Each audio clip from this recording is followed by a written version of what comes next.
Hello, and welcome back to Belmont Bunch. I am very tired. I was at a wake, 2 sessions of a wake today for my grandfather, um,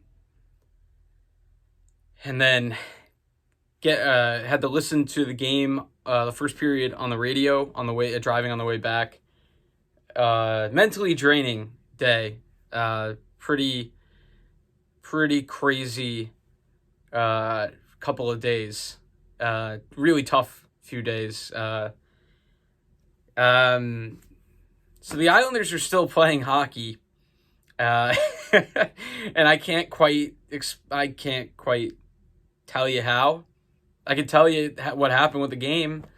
Um, First period, not getting the shots on goal, not getting an advantage in the game, killed a penalty, get a power play, score on said power play.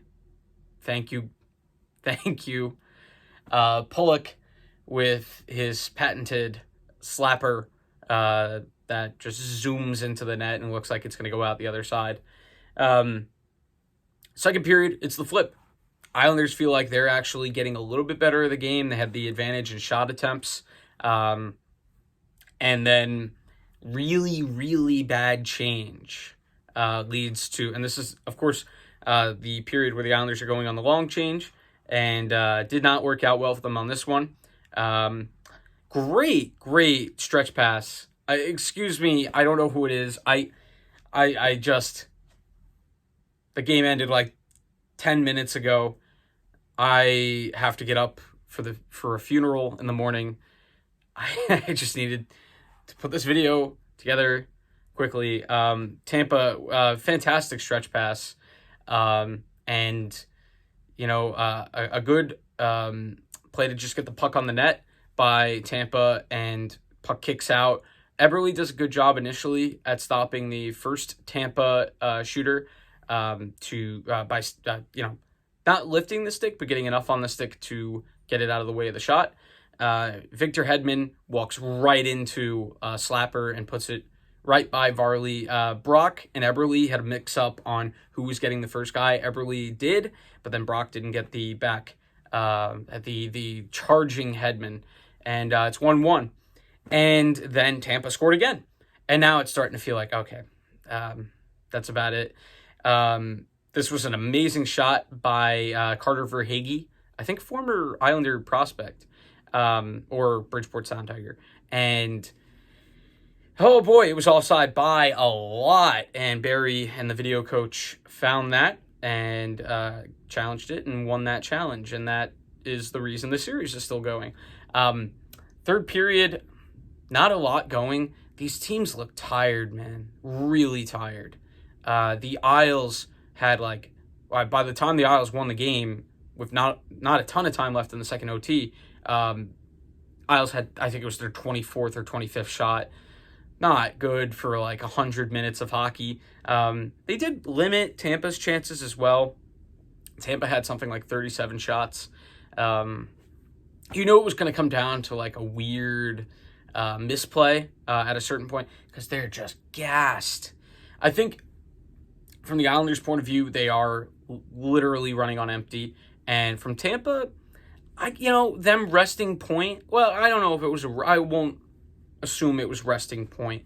But I had theorized after they won the previous game that they might give Point a day off because you're on the verge of the cup and you want Braden Point for the cup. And so, I think there's an understandable position there from John Cooper. If the series goes the other way and the Isles find a way to win it somehow, that'll be interesting. I wonder if people will return to that point and talk about terrible accidental pun. But I wonder if they'll return to that point and talk about did Cooper get too cute? I don't know. Because both games that Point has not played in the series, Tampa's been really close to winning. I mean, you could argue Point probably puts it over the top, but you never know. But we're going to have a Game 6. Offside Tavern lives to fight another day. Jordan Eberle gets the game winner. This is a scuffed shot after a face-off win by Tampa in the Islander zone.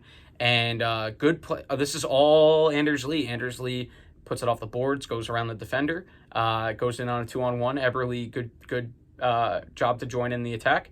Eberle taps it in off a really good pass from Lee, and the series is somehow still going. This game was torturous. I've been really fighting back against the idea that the Islanders are boring, but I can't defend this one. This game was exhausting. And I suppose there was a little bit of extra mental exhaustion on my part from personal stuff going on. And, man, it's great, to at least have another game. The first season of Belmont Bunch continues. So that's pretty fun. In my head today, I was already starting to get together the talking points for the season wrap up, and thinking about this being my last game review of the year. And what a crazy year it's been. But I'm going to dedicate this video to my grandpa, my papa, Stanley. He must have been looking after Jordan Eberle tonight in the last few minutes there. Man, just exhausting. And tomorrow will be another tough day for me. And then Thursday, got to get mentally up for another game. I know I make it sound like I'm playing in the game, but this has been such a weird season, and this is the furthest I've ever seen this team go. And so every time they go on the ice, especially facing elimination, which we haven't had a lot of that in this year's playoffs. This was only the second time we faced elimination. And boy, God, is it taxing. That's all I got, man. The series is still going. 6, hypothetically, if they lose game 6, losing in 6 looks a lot better than losing in 5. So there's that. And, man, we'll see. I'm sure Point plays next game, and I'm sure that'll have an effect on the game.